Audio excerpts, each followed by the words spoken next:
Master CVV నమస్కారం. Master MN నమస్కారం. మనమంతా మాస్టర్ ఎంఎన్గా పిలిచే మాస్టర్ మైనంపాటి నరసింహారావు గారి జన్మదినము 25 ఆగస్టు. ఇప్పటికి 137 సంవత్సరాలు గడిచాయి. ఈ సందర్భంగా మాస్టర్ గారి జీవిత విశేషాలు కొన్ని జ్ఞాపకం చేసుకుందాము. మాస్టర్ ఎంఎన్గా మనకందరకు పూజనీయులైన శ్రీ మైనంపాటి జ్వాలా నరసింహం గారు 1883 సంవత్సరము ఆగస్టు నెల 25వ తేదీన నెల్లూరు జిల్లా నాయుడుపేటలో శ్రావణ బహుళాష్టమి శనివారం నాడు కృత్తికా నక్షత్రయుక్త తులా లగ్నంలో ఉదయం 10 గంటలకు జన్మించారు. శ్రీ మైనంపాటి శేషయ్య గారు, రంగమ్మ గారు వీరి తల్లిదండ్రులు. శ్రీ నరసింహం గారి బాల్యం కొంతవరకు కొత్తపట్నంలోనూ తదుపరి ఒంగోలులోనూ గడిచింది. అటుపైన వారి పెదమైన మామగారైన శ్రీ కందుకూరి ప్రకాశం పంతులు గారి వద్ద రాజమహేంద్రవరంలో వారు ఆంగ్ల భాషాధ్యయనం చేశారు. నరసింహం గారు స్వతహాగా తెలివిగలవారు, చురుకైన వారు.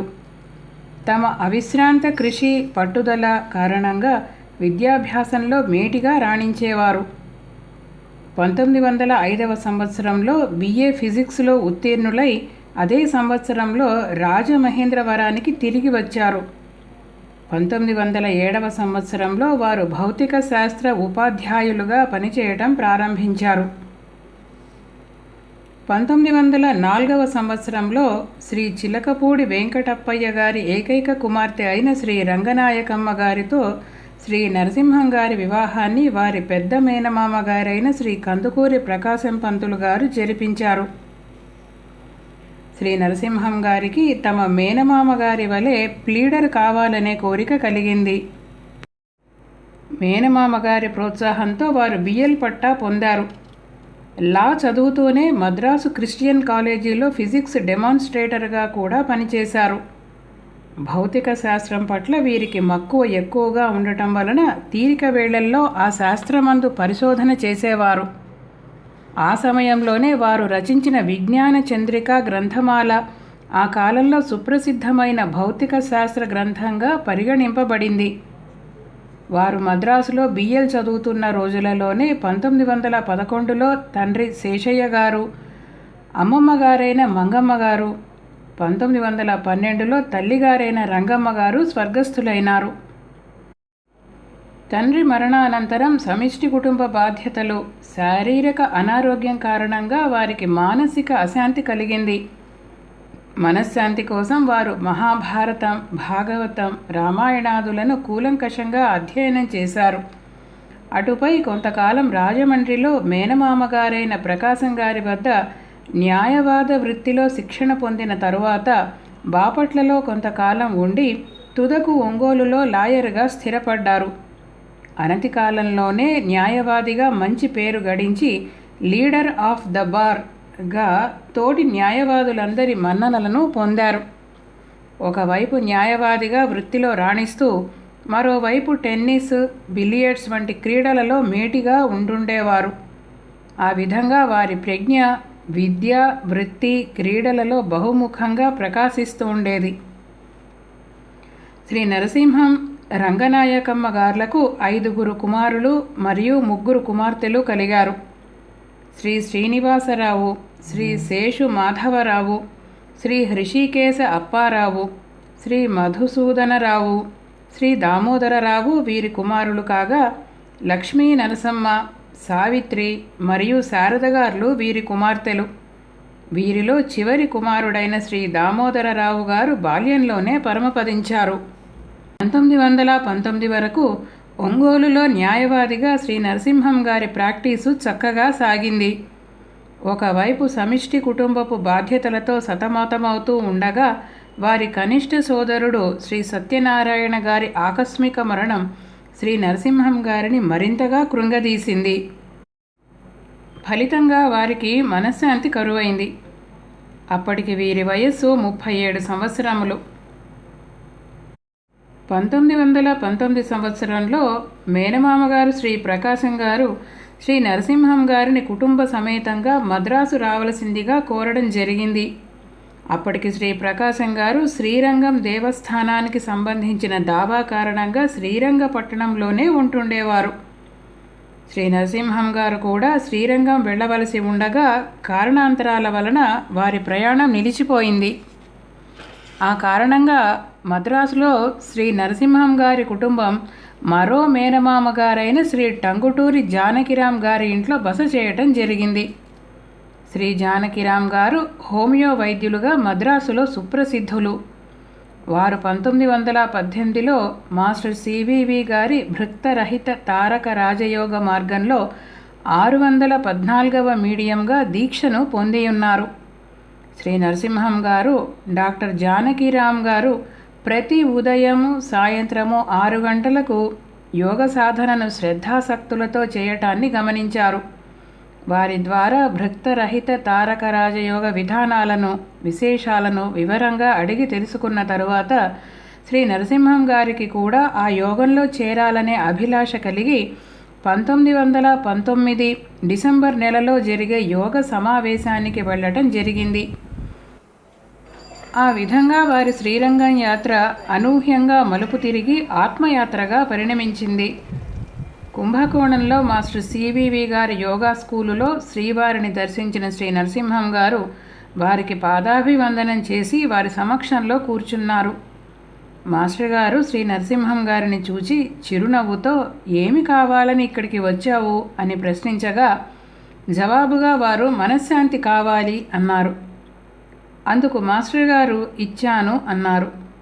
ఆనాటి నుండి వారి మాటే మంత్రంగా పనిచేయటం ప్రారంభమైంది. ఆనాటి సాయంత్రం శ్రీ నరసింహం గారికి టెస్ట్ రిపోర్టు తీయించిన తరువాత 4 గంటలకు మాస్టర్ సివివి గారు వీరికి ఇనిషియేషన్ ఇవ్వటం జరిగింది. శ్రీ నరసింహం గారు 666వ యోగా మీడియంగా ఉన్నారు. ఆ విధంగా తమ 37వ ఏట వారి యోగ జీవితం ప్రారంభమైంది. శ్రీ నరసింహం గారు బాపట్లలో ఉన్నప్పుడు ఒకవైపు వృత్తి బాధ్యతలను సక్రమంగా నిర్వర్తిస్తూనే మరోవైపు యోగాభ్యాసాన్ని యోగ వ్యాప్తిని చేస్తూ వచ్చారు. అప్పటిలో కోర్సులు చేసుకోవటానికి కొందరికే అనుమతి ఉండేది. 1928లో యోగమిత్రులు బ్రహ్మాండం కుటుంబరావు గారు, గంగరాజు వెంకట పున్నయ్య, ఇలపావులూరి వెంకట రమణయ్య, మారెళ్ల ఆదినారాయణ, జంపాల ఆంజనేయులు, గోవాడ రాఘవయ్య ప్రభృతులు ఒంగోలు వెళ్ళి శ్రీ ఎంఎన్ గారిని యోగా కోర్సులను తమకు ఇవ్వమని అభ్యర్థించారు.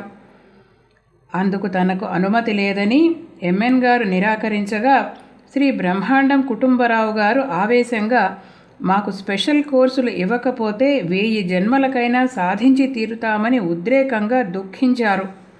వారి యోగ వేదనను చూసి చెలించిన ఎంఎన్ గారు వెంటనే ప్రేయరులో శ్రీవారికి విషయాన్ని విన్నవింపగా వారు కోర్సులను ఇవ్వటానికి అనుజ్ఞను ప్రసాదించారు. అప్పుడు ఎంఎన్ గారు గది నుండి బయటకు వచ్చి "మీరు 6గురే ఉన్నారు, 7వ వ్యక్తిని తీసుకురండి, స్పెషల్ కోర్సులు ఇస్తాను" అనడంతో అప్పుడే అటుగా వెళ్తున్న శ్రీ బొమ్మరాజు వెంకట సుబ్బయ్య గారిని 7వ వారిగా చేర్చుకున్నారు. అలా ఒంగోలులో కోర్సులు ఇవ్వటం ప్రారంభమై అందరికీ అందుబాటులోనికి వచ్చాయి. అలా వారు మెర్చరీ course, aari course, simple course, order course, హాలర్ కోర్సు, వెండర్ కోర్సు, ఎం కోర్సులను సాధన చేయటం జరిగింది. వెండర్ కోర్సును పూర్తి చేసిన తరువాత తదుపరి ఆదేశాలను ఇచ్చే వరకు ఒలిడియర్ 3 నేమును తమకు సూచనల మేరకు సాధన చేయమని ఆదేశించటం జరిగింది. ఎం కోర్సును సాధన చేసేందుకు మాస్టర్ గారు 3 కేంద్రాలను నిర్ణయించారు. మొదటి సెంటరు కుంభకోణంలో శ్రీవారి సన్నిధిలో, 2వ సెంటర్ మద్రాసులో శ్రీ కప్పగంతుల సత్యనారాయణమూర్తి గారి ఆధ్వర్యంలో, 3వ సెంటరు బాపట్లలో శ్రీ నరసింహం గారి ఆధ్వర్యంలో. బాపట్లలో ఎం కోర్సును ప్రాక్టీస్ చేసిన వారి పేర్లు, మీడియం సంఖ్య ఈ విధంగా ఉన్నాయి. శ్రీ నరసింహం గారు 666, 1919. శ్రీ వెలగపూడి సుబ్బారావు 727 1921, శ్రీ ప్రయాగ రాఘవయ్య 570 1917, శ్రీ మాధవ పెద్ది కాళిదాసు 731 1921, శ్రీ కొండూరు సత్యనారాయణ 733 1921, శ్రీ చోరగుడి రామదత్తు 744 1921, శ్రీ గొల్లపూడి లక్ష్మణ శర్మ 605 1918. 30 ఏప్రిల్ 1922 నాటికి శ్రీ నరసింహం గారు మిగతా మీడియంస్తో కలిసి కోర్సు పూర్తి చేసి కుంభకోణం బయలుదేరారు. కానీ మార్గమధ్యంలో మద్రాసులోని యోగమిత్రుల ద్వారా శ్రీవారు తమ శరీరాన్ని విడిచిపెట్టిన విషయం తెలిసి తమ ప్రయాణాన్ని విరమించుకున్నారు. కుంభకోణం ప్రయాణం మానుకొని శ్రీ ఎంఎన్ గారు బాపట్లకు తిరిగి వచ్చారు. మాస్టర్ సివివి గారి దేహత్యాగానంతరం మీడియంస్లో కొన్ని సందేహాలు, సంశయాలు నెలకొన్నాయి. అయినా శ్రీవారి ఆదేశానుసారం కొందరు మీడియంలు యోగ సాధన కొనసాగించారు. శ్రీ ఎంఎన్ గారి 44వ ఏట ఒంగోలులో సత్యయోగ స్కూలు పేరున భృక్తరహిత తారక రాజయోగ మండలి ఏర్పాటు చేయడం జరిగింది. 21 మార్చ్ 1927న తొలి సమావేశం జరిగింది. వారు యోగ చికిత్స ద్వారా అనేక మందికి వ్యాధులను నయం చేశారు. ఎందరికో యోగ ప్రవేశం కలిగించారు. 1924లో ఒంగోలులో సబ్ కోర్టు ఏర్పాటైనందున శ్రీ ఎంఎన్ గారు నివాసాన్ని ఒంగోలుకు మార్చడం జరిగింది. ఒక ప్రక్క యోగ సాధన, యోగ చికిత్సలు కొనసాగిస్తూనే వృత్తి ధర్మం, కుటుంబ బాధ్యతలను సమర్థవంతంగా నిర్వహించారు. 1934 మార్చిలో బెజవాడలో శ్రీ ఎంఎన్ గారి శిష్యులైన పరమశివయ్య గారి ఇంట్లో యోగ సమావేశానికి సుమారు 250 మంది హాజరైనారు. శ్రీ ఎంఎన్ గారు వారికి కొత్త కోర్సులను ఇచ్చి సాధన చేయిస్తుండగా ఉదయం 10:40 సమయంలో హఠాత్తుగా వారు తమ చేతిని వాసన చూసుకున్నారు. వారి ముఖంలో, ఆహార్యంలో ఏదో మార్పు గోచరించింది శిష్యులకు. వారు ధ్యాన నిమగ్నులై ఉండి సాయంకాలం వరకు శిష్యులతో ఏమీ మాట్లాడలేదు. సాయంకాలం ప్రార్థనానంతరం అందరికీ ఇండిపెండెన్స్ కోర్సును ప్రసాదించిన తరువాత ఇష్టాగోష్ఠిలో మాట్లాడుతూ తాము ఆ రోజు పురుషుడను అయ్యానని చెప్పారు అందరితో. నిజానికి ఆ రోజు తమకు జరిగిన అనుభవాన్ని ఉటంకిస్తూ తమ భౌతిక శరీరం దగ్ధమై తాను నూతన శరీరాన్ని పొందినట్లు, దానికి గుర్తుగా శరీరాన్ని వాసన చూసుకుంటే బాగా కాలి దుర్గంధం వేసిన అనూహ్యమైన అనుభూతి కలిగింది అని తమ డైరీలో వ్రాసుకున్నారు. ఈ విచిత్రానుభూతి కలిగే నాటికి వారి వయస్సు 50 సంవత్సరములు. ఆనాటి నుండి వారిలో అతీతమైన దివ్యశక్తులెన్నో ఆవిర్భవించాయి. అప్పటి నుంచి మాస్టర్ ఎంటీఏ, మాస్టర్ సివివి మరియు మాస్టర్ ఎంఎన్ నామములను కలిపి సాధన చేయటం ప్రారంభమైంది. 1919 డిసెంబర్ 29 నుండి 1934 మార్చి 14 వరకు గల వారి యోగ జీవితం 14 సంవత్సరముల 3 మాసాలు. ఒంగోలులో ఉండగా ఒకరోజు హిమాలయాలలో ఉండే వృద్ధ తపస్వి ఒకరు శ్రీ మాస్టర్ ఎంఎన్ గారిని దర్శించి వారి ఆశీస్సులను కోరటం, వారి అనుగ్రహాన్ని పొంది తిరిగి వెళ్ళటం జరిగింది. 1940 ఫిబ్రవరి నెలలో శ్రీ టంగుటూరి ప్రకాశం పంతులు గారు ఒంగోలుకు వచ్చినప్పుడు శ్రీ ఎంఎన్ గారు వారితో తమ సంసార బాధ్యతలను గురించి చర్చించగా పంతులు గారు తమ సహకారాన్ని తెలిపారు. కుమారులు ప్రయోజకులై కుటుంబ బాధ్యతలను నిర్వహింప సమర్థులయ్యారు. మార్చి 11వ తారీఖున తాము తమ భౌతిక దేహాన్ని త్యజించబోతున్న విషయాన్ని తమ ముఖ్య శిష్యులలో ఒకరైన తెనాలి వాస్తవ్యులు శ్రీ లక్ష్మీనారాయణ గారికి సూచనప్రాయంగా తెలియజెప్పినప్పటికీ ఆ విషయం వారికి అర్థం కాలేదు. 11 మార్చి 1940 రానే వచ్చింది. ఆ రోజు మాస్టర్ ఎంఎన్ గారు ఉదయం తలంటు స్నానం చేసి భోజనం చేసి నూతన వస్త్రాలను ధరించి తలపాగా చుట్టుకొని శిష్యుడు మన్నవ హనుమంతరావు తనకు బహూకరించిన కొత్త చెప్పులను ధరించి కోర్టుకు మామూలుగా వెళ్ళి వస్తూ దారిలో పరిచయస్తులందరినీ చక్కగా పలుకరించి ఇంటికి తిరిగి వచ్చారు. కోటు తలపాగా తీసివేసి హాలులో మంచంపై కూర్చున్నారు. కాసేపటికి మధ్యాహ్నం తిన్న భోజనం వాంతి రూపంలో బయటకు వచ్చేసింది. ఛాతీలో నొప్పిగా ఉందని భార్యతో అన్నారు. కాసేపటికి మంచంపై పద్మాసనంలో కూర్చుని నౌకరు బాబుసాహెబును తమ కుడికాలి బొటన వ్రేలును పట్టుకోమని చెప్పారు. 4 గంటల సమయం అయిందా అని గడియారం చూసుకొని వెనుకకు వ్రాలి దేహం త్యజించారు.